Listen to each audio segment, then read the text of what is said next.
Hello good morning student. तो student आज हम अपने लेसन को आगे कंटिन्यू करेंगे। हमारा न्यू टॉपिक है एक्टिविटी 8।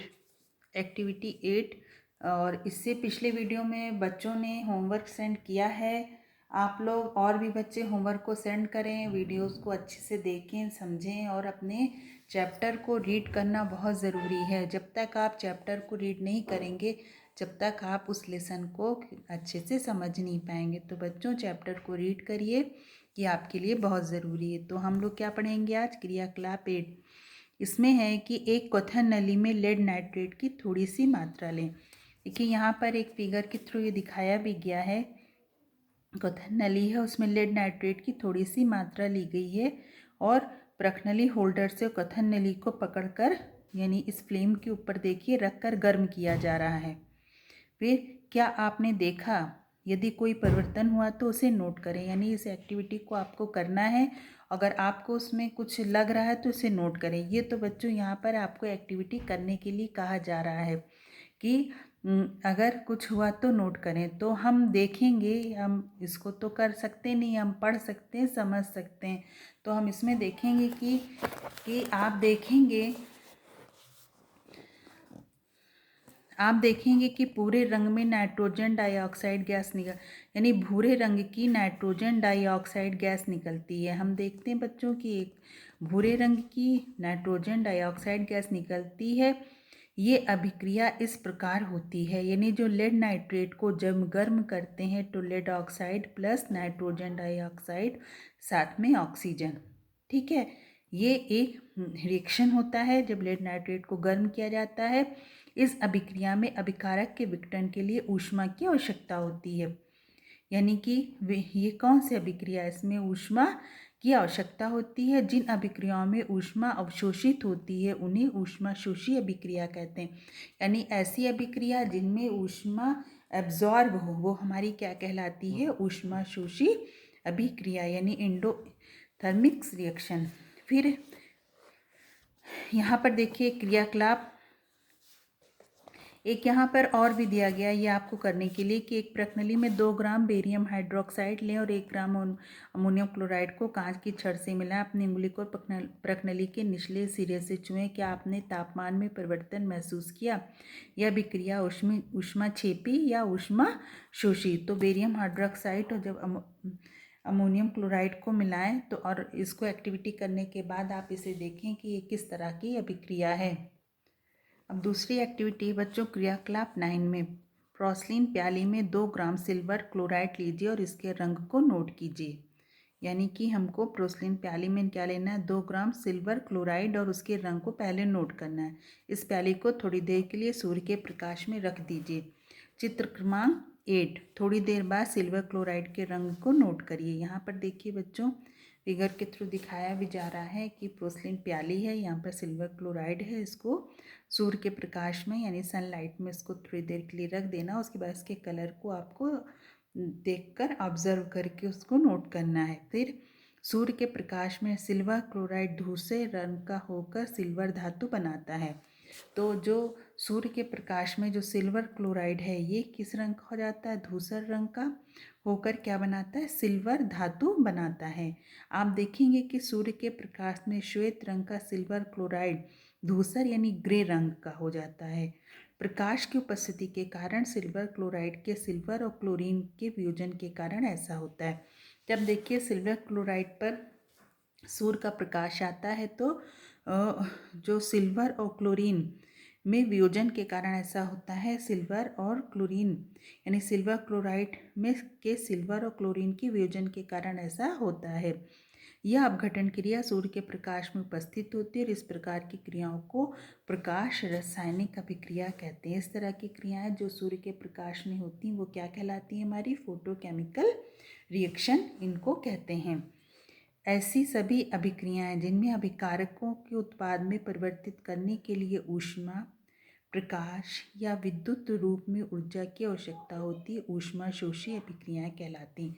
अब यहाँ पर आप समझ गए होंगे बच्चों की ऊष्मा शोषी अभिक्रियाएं ऐसी अभिक्रियाएं होती हैं कि जो प्रोडक्ट को जैसे अभिकारक हैं उससे प्रोडक्ट मिलता है और प्रोडक्ट में परिवर्तित करने के लिए उसमें ऊष्मा की आवश्यकता हो, प्रकाश की हो या विद्युत के रूप में ऊर्जा की आवश्यकता हो, ये सब इस तरह की अभिक्रियाएं क्या कहलाती हैं? ऊष्माशोषी अभिक्रिया कहते हैं।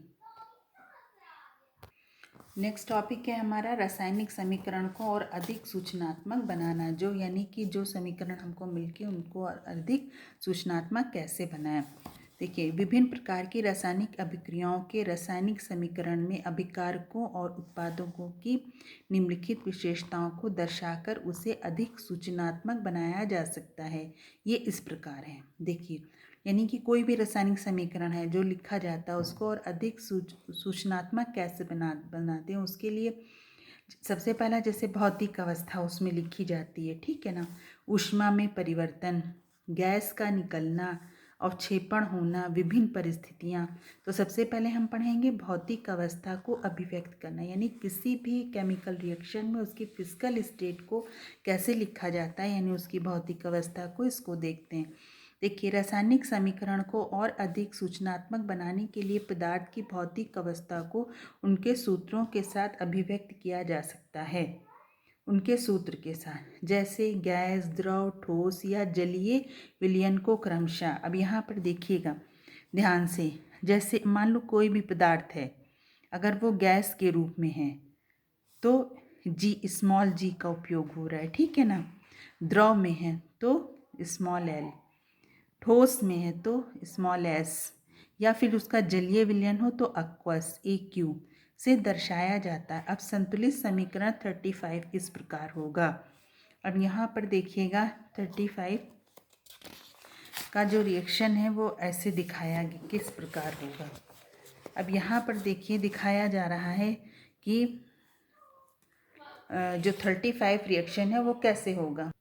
देखिए, ये 35 रिएक्शन जो है इसको अभी हम लोगों ने कोई भी यहाँ पर इंडिकेशन नहीं आ रहा है कि ये क्या है, गैस है, द्रव है कि लिक्विड है कि एक्वस है।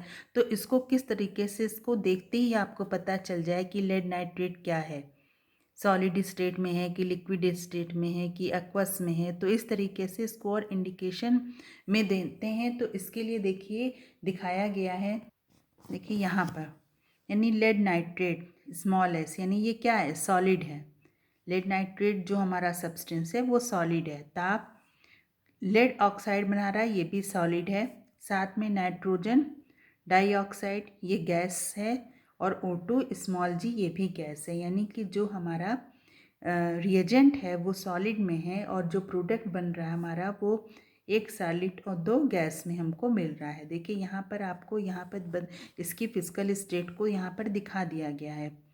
फिर ऊष्मा में परिवर्तन को अभिव्यक्त करना, किस तरीके से ऊष्मा में परिवर्तन होता है इसको कैसे दिखाते हैं। देखिए, ऊष्माक्षेपी क्रिया में ऊष्मा उत्पन्न होती है। ऊष्माक्षेपी यानी ऊष्मा का निकलना, ठीक है ना, यानी एक्सोथर्मिक रिएक्शन में ऊष्मा उत्पन्न होती है। और ऊष्माशोषी अभिक्रियाएं यानी कि इंडोथर्मिक रिएक्शन जो होते हैं उसमें ऊष्मा एब्जॉर्ब होती है। जैसे यहाँ पर देखिए नीचे जो उदाहरण दिए गए हैं इनको देख लीजिए, यानी C+O2, CO2 यानी कार्बन और ऑक्सीजन मिलकर क्या बना रहे हैं, कार्बन डाइऑक्साइड। अब यहाँ पर देखिए इसकी भी फिजिकल स्टेट बता दिया गया, एस यानी ये सॉलिड है, ये जी यानी इस गैस में है, और कार्बन डाइऑक्साइड जो प्रोडक्ट मिल रहा है वो भी हमारा गैस फॉर्म में मिल रहा है। प्लस क्यू ऊष्माक्षेपी, यानी कि इसमें क्या हो रहा है, ऊष्मा उत्पन्न हो रही, निकल, इसलिए प्लस, ठीक है ना। यहाँ पर देखिए इसको प्लस से दिखाते हैं, प्लस क्यू यानी ये ऊष्माक्षेपी अभिक्रिया है। अब यहाँ पर देखिए N2+O2 यानी नाइट्रोजन भी गैस फॉर्म में है, ऑक्सीजन भी गैस फॉर्म में है और नाइट्रोजन ऑक्साइड बना रही है।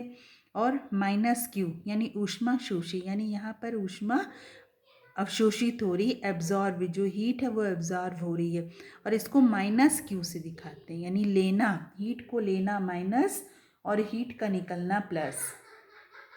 ऊष्माक्षेपी में +Q है और -Q यानी हमारी किस में आएगी, ऊष्मा शोषी अभिक्रिया, यानी इंडोथर्मिक रिएक्शन में हमारी ऊष्मा शोषी अभिक्रिया में -Q है।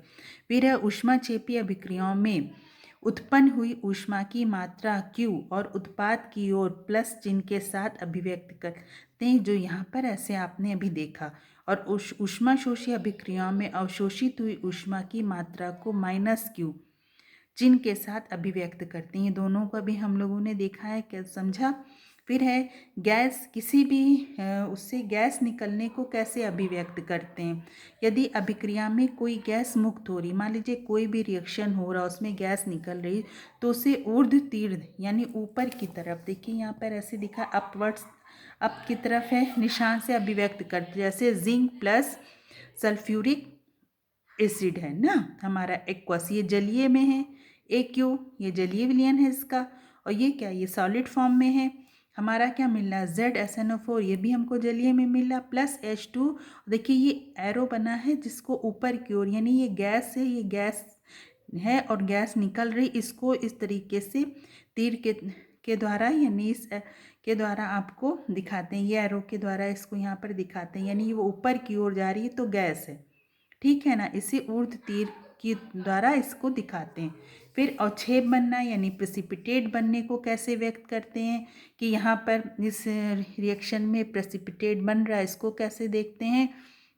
देखिए यहाँ पर है कि यदि किसी रासायनिक अभिक्रिया में कोई अवक्षेप बन रहा है तो उसे नीचे की ओर तीर यानी डाउन, देखिए डाउन एरो है ना साहब, यानी